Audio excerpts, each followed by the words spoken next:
quand on parle d'industrie 4.0, rapidement, on peut comprendre que c'est de l'information qui passe de littéralement à travers plusieurs systèmes, plusieurs machines, plusieurs contrôleurs. Tout ça, ça peut devenir rapidement un Far West.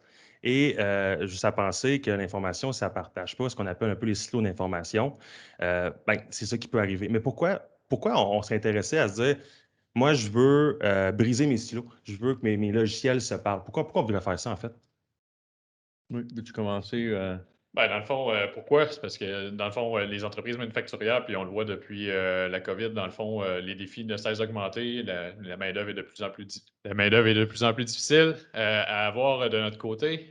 Aussi, là, dans le fond, les entreprises doivent de plus en plus réduire leurs coûts, être de plus en plus Mhm. compétitifs, augmenter la productivité.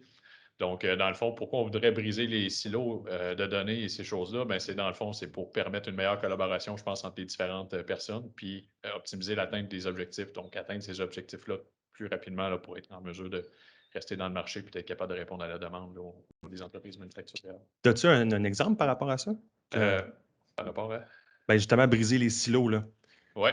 Ben, dans le fond, présentement, ce qu'on vit beaucoup avec les entreprises manufacturières, c'est que puis on le voit là, ça a été, on le voit depuis des années, c'est que les différents créneaux, les différentes parties dans les entreprises manufacturières, qu'on parle des départements de qualité, qu'on parle des départements de production, les superviseurs, ces choses-là, on se rend compte que c'est difficile pour eux de collaborer. Donc, les données de leur côté sont dans les différents silos, là. Donc, quand on veut avoir de la collaboration et tout ça, ben, c'est difficile. Donc, là, on doit toujours aller questionner les gens, on doit aller chercher l'information.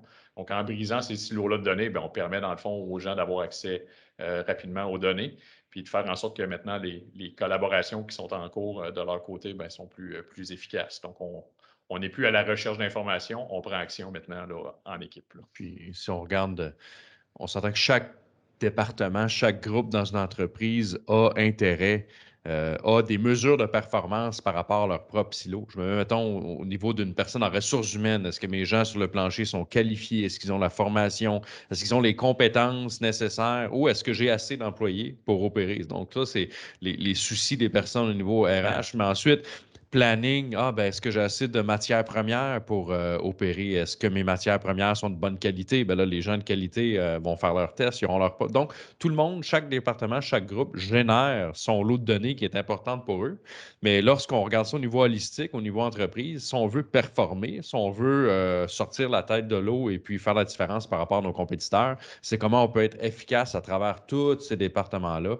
Donc, d'où l'importance de briser les silos pour que, OK, peut-être que la personne au niveau maintenance a peu à retrouver au niveau des ressources humaines, mais la personne de maintenance va être contente de savoir que sa personne sur le plancher est qualifiée de façon appropriée pour opérer la machine ou réparer la machine. Donc, lorsqu'on brise tout ça, ça permet vraiment d'améliorer la performance. Si je peux me permettre, Oui, ben oui, moi, ben oui. oui. Dans le fond, ce que j'ai observé dans les dernières années en travaillant avec les grandes entreprises manufacturières, c'est que, dans le fond, c'était difficile pour les gens même de prendre du temps de s'asseoir ensemble puis de, de- de parler de leurs différentes problématiques en équipe.